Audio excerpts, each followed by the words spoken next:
Welcome to Quill Sword Blogcast. Year Scattershot. So I'm back. Happy New Year. I'm old. My friends older than me insist that I'm not old, but no one objectively accuses me of being young. The thing about being old is years all start looking suspiciously like each other.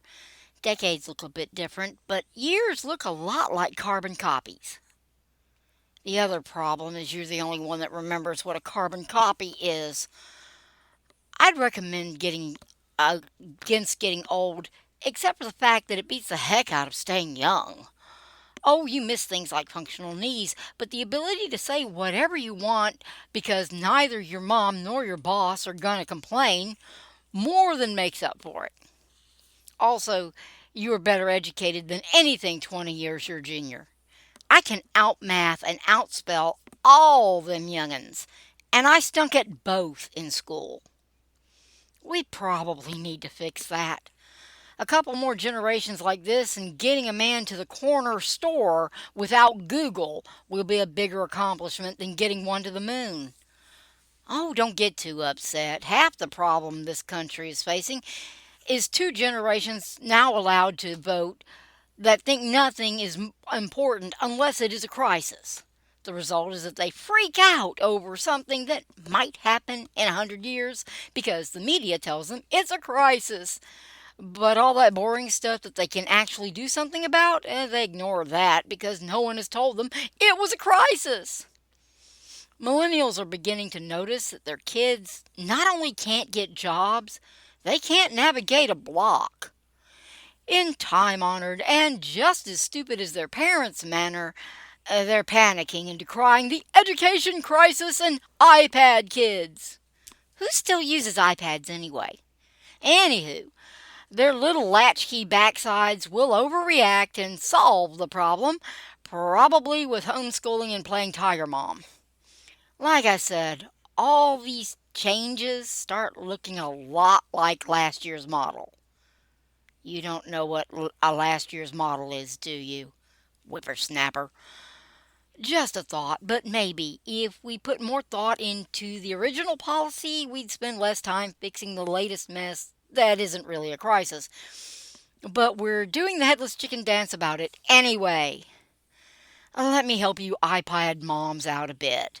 It's a hardware problem, not a software problem. No toddler needs screen time. They need mom and dad time.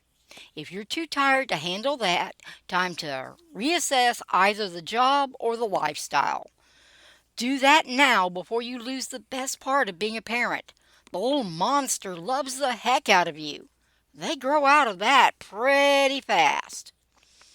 Yeah, eventually they do need to learn to navigate a computer. First off, not all computers need to be connected to the internet, capiche? Second, the kid may be a software whiz, but you have the physical password key. Hardware for the win.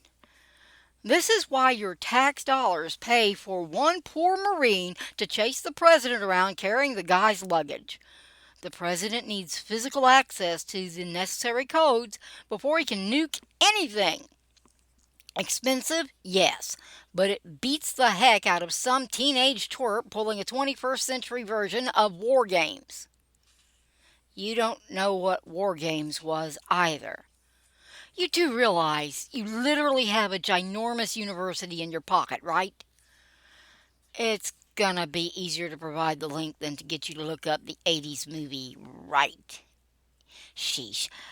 Don't be complaining when the kid trying to fix the robot that takes your Mickey D's order can't figure out that he needs to plug it in. We boomers were supposed to be the ones with the non-existent attention span and the TV-rotted brains. Our parents thought we were idiots, and they weren't completely wrong. Now our grandkids make us look like geniuses. Yeah, we definitely need to fix this one. It's not a crisis, it's a problem. One of many that you as a grown-up citizen of the United States will make decisions about how we solve. Now you can stick your head in the sand and pretend that the boring voting stuff isn't important, and then grab your poster and run to protest over the crisis of the week. You can, but here's an alternative. chill, think, then act.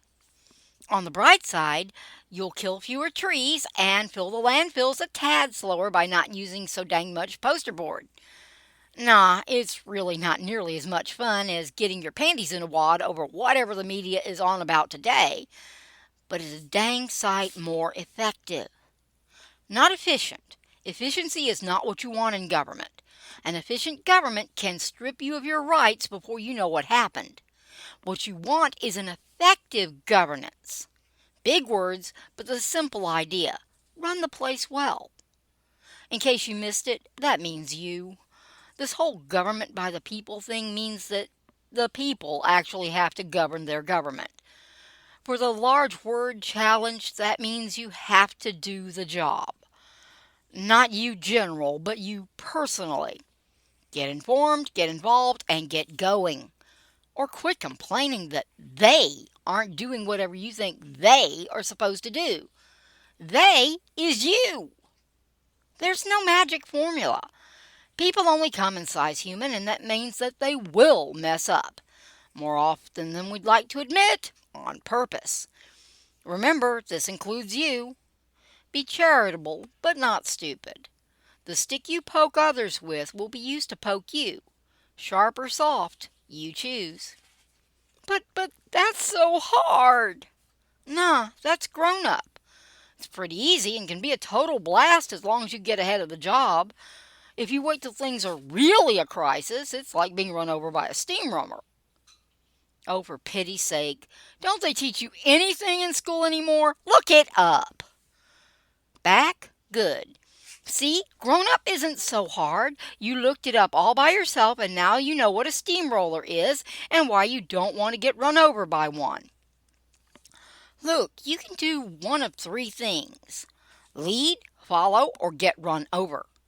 If a better world is the one you were born into is your goal, pick option 1, or find a good leader that you can trust and go with option 2.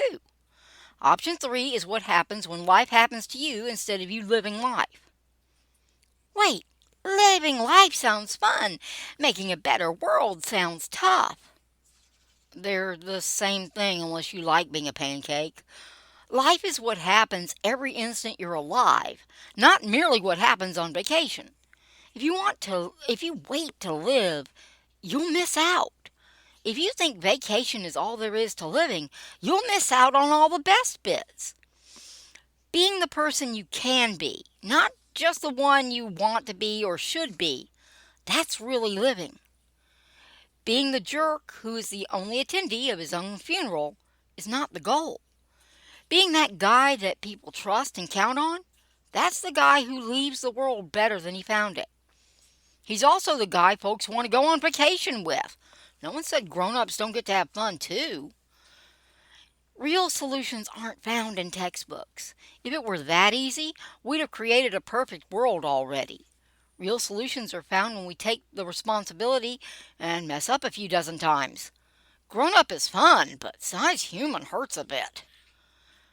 Only the great potter made perfection the first try. You aren't him. Neither are we. Us human types have to get our hands dirty and make a bunch of lopsided bowls before we get one right. Government by the people is no different. On the bright side, we get to learn from our ancestors' more insane mistakes. If we will. On the not so bright side, our kids get to laugh at all the stupid stuff we're doing. The technical political term is muddling through. You think I made that up, don't you? Nope, that's the real term. Go. Already looking? Good deal. See, I told you that was the real term. Muddling through doesn't sound romantic because it's not. Certainly not efficient and often not all that much fun, but it's danged effective. 10,000 ways to not make a light bulb gets Edison 10,000 steps closer to the right one. So what do you want to do? Lead, follow, or be a pancake? Live life or be run over by it? Govern your government or let idiots govern you? Be a grown-up or a perpetual snot-nosed do-nothing? Make the world a better place or let others ruin it? You choose. Next year will look a lot like this one, but how it will find you, that's entirely up to you. Hurry up, we got a world to fix.